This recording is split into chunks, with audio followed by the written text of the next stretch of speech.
Okay, I'm documenting my 4,600 mile service. Got it jacked up and level.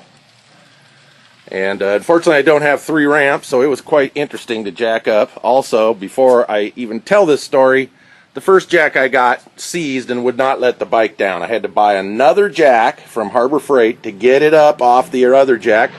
And my wife's returning it. Jeez, asshole. That asshole goes up and down the street every time. My wife's returning it to Harbor Freight right now. Anyway, now I can continue with the oil change. What a pain in the ass. That took 2 hours.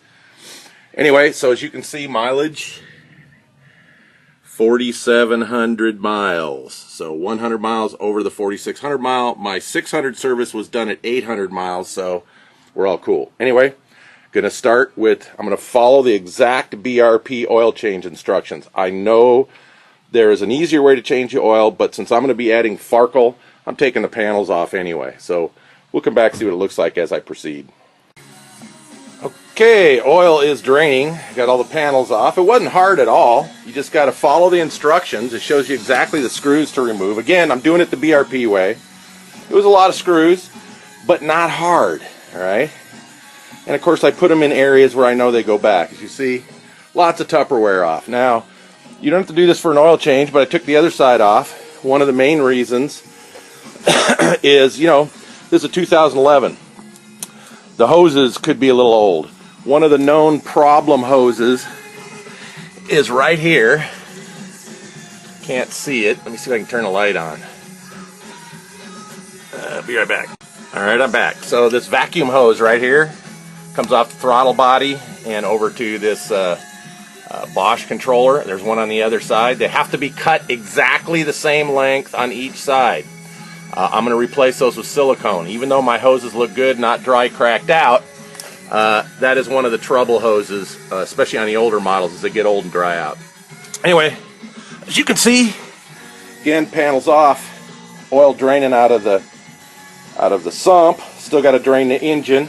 Another plug there, and we'll continue on.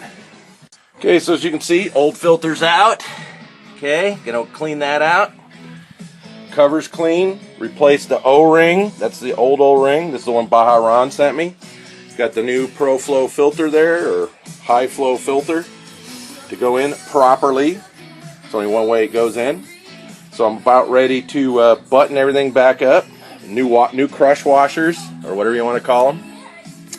So I'm about ready. By the way, my dealer did not put the bigger washer on the plug on the bottom of my engine, if you can believe that. I'm going to double check, make sure it ain't stuck up there. But it wasn't on there with the magnetic, the magnetic, what'd I do with it? The magnetic plug didn't come off with it. So I'm going to check, make sure it's not stuck on the bottom of the engine. But the bottom line is, wasn't bad at all doing this. One thing, when I took the filter out, more oil came out of the sump and the engine, so needed 2 pans there. My pan wasn't big enough to cover both drain holes. Anyway, well, say one thing, this thing holds a shitload of oil for a motorcycle. Anyway, there we go. Now I'm going to button it up. Okay, oil change is done. Ran it up to temperature, you see.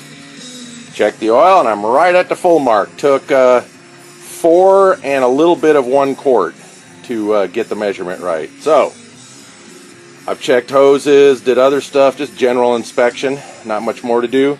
One of the things it says on the service, check the lug nuts. Done that.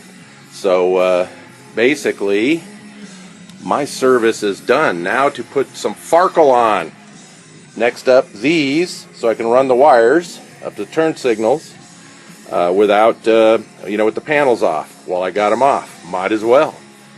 Then I'm buttoning it up, and tomorrow we'll put on vented windshield. Actually, I probably should do the smooth Spyder while I got it up in the air.